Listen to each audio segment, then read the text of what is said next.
il faut tososo la bandeko. Oui, puis que na mboka na biso na Congo ba jeune talentueux bazali ebele.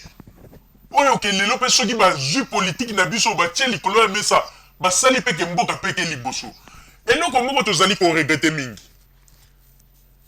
Bandeko ba bolingo. Ezali na ndeko moko na kombo ya Richard Lumumba. Il faut azala soki na se tromper te azali petit-fils ya Lumumba. Alors eloko ezali ko kamwisa biso ndeko Richard Lumumba. Tozali ko yebisa oyebi ke yo zali na chance mingi oyo koki penza kosala politique moko ya malamu oyo ete ba peuple congolais pe batia yo misu po ete okende liboso. Mais toye komona ke politique oyo ozolinga kosala politique na yo olie oyela biso eloko moko ya kitoko ya sika oyo eloko oyo kekoki kolamusa biso bakongolais tolobake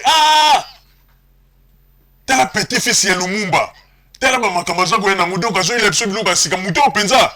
aza komema démocratie ya solo. Mais toye komona ye ke petit-fils ya Lumumba akomi mpe kokɔta na distraction. Toza koyeba lisusu te aza komemela biso politique ya photocopie oyo héros national atikaka to aye na ye kaka po ete ambanda mpe kaka kosala embouillement na kati ya lingomba ya bana ya kuluna to bacon mbata ya poto. Toyi koremarke ete Richard Lumumba aza mingi komema politique na ye kaka na kati na makambo oyo ya babuzoba ya ba soi-disant bacombattant oyo bazosala tant oyo Richard Lumumba koki kozwa ou bien akende alakisa bato politique ya bien ndenge héros national azali kosala tozomona komona ta mosusu na bamessage ya Richard Lumumba akoti na mpe na bamakambo concert ekobeta te bamama violé banini bamakambo donc akoti na ye na kati ya distraction alors ke yo kutu ndenge ozopo ozali wana ozali moto oyo oza na chance mingi mpo outi na famille ya héros national oza na chance oyo ke bato lelo bakoki koloba ete non biso bakongole mpe tomeka nanu kotia miso na biso epai ya eloko ya sika to moto ya sika oyo awuti kobima na kati ya famille ya héros national. Mais yo bakomi kodistraire yo na kati na bato wana okomi bomona ete bakomona yo ozosala ta mosusu interview ozwi ntango bimba kaka ya kolobanga bamakambo ono bapeuple congolais bafemme violée oui toboyi te il faut kolobela likambo bafemme violée mais est-ce que oyebi te ke yo oza na cherche okoki kokende meme koluka baarchive oyo héros national atika bamakambo oyo akomaka kotanga yango eza neti basekret na yo eza neti barichesse batikela yo otangi yango epuis wana nde eza politike oyo ke lelo okoki kobanda komemela bapeuple congolais yo kuti oza ndenge oza na Richard Lumumba oza mutu oyo teke lelo babanda koyoka yo ke Richard Lumumba na kati ya bacombattant Richard Lumumba na te yo oza kutu mutu moko oza mutu oyo ke okende kosala politike na yo mpenza na kati ya Congo otie mpenza mapinga na yo na kati ya Congo mais okoti na kati ya distraction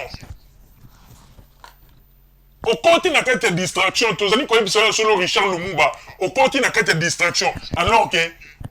oza na richesse munene oyo héros national atika yo kutu ndenge oza wana oza na richesse makasi parce que okoki kokende oluki bamikolo oyo ya famille bakoki kobimisela oyo baarchive bamakambo nyonso oyo héros national akomaka na ndenge azalaka kosala politique na ye otangi yango ozwi baide ya malamu banini ale ozwi sikoyo parti politique na olie oyo ya kokotaka na makambo ya badésordre te yo ozomema ngo kaka na ndenge ya logique omemi yango mpenza na ndenge ya nini oza na chance bato balanda yo mais obandi kobebisa image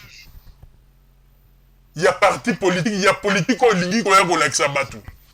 yango namoni bato mingi baza kolinga kotia oka te.